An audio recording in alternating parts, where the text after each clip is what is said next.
And as you push the Israelis for humanitarian pauses, are they just supposed to sit back and let Hamas attack them and attack them and attack them and not fight back?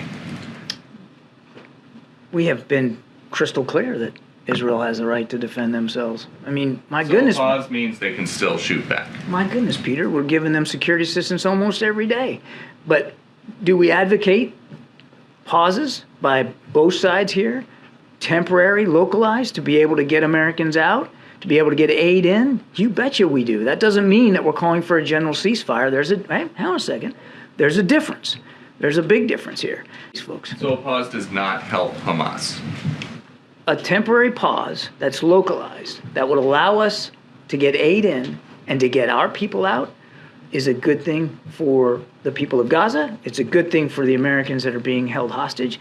And it's not going to stop Israel from defending itself, because the security assistance we're providing continues to flow. And a temporary pause doesn't mean a general ceasefire where the war is over. It means pause, only temporary, for a specific purpose. So, talking about getting Americans out of Gaza, President Biden said, "I want to thank our partners in the region and particularly Qatar." The leader of Hamas lives in Qatar. So why is President Biden thanking them for anything? Oh, geez, Peter. Let's take a step back here and look at this. Geez, Peter, Qatar has been helpful in getting those Americans out. I'm sure you would agree with me, and everybody at your network would agree, that getting American hostages out is a good thing. And Qatar was a key player in that regard. Qatar has lines of communication with Hamas that almost nobody else has. Are you? No, I'm not. If Qatar is so helpful, why aren't we asking them to hand over the leader of this terrorist group? We are group? working with Qatar to get our people out and to help get aid in. That's a priority right now. And obviously, we're also helping Israel go after Hamas. And John, over the past 3 weeks, you've expressed from the podium your opposition to a ceasefire. Now you're advocating for a humanitarian pauses. That's the way you described it.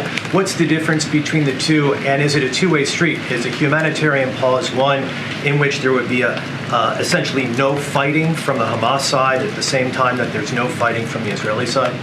When we talk about a general ceasefire, we're talking about a stoppage of fighting all across the front, if you will, all across the battle space, where neither side, everybody lays down their arms, and it's a general ceasefire. Usually, when you're talking about a general ceasefire, it is about trying to find a cessation to the hostilities, to try to get to a truce, right, or to some sort of end of the war. That's what we mean by a general ceasefire.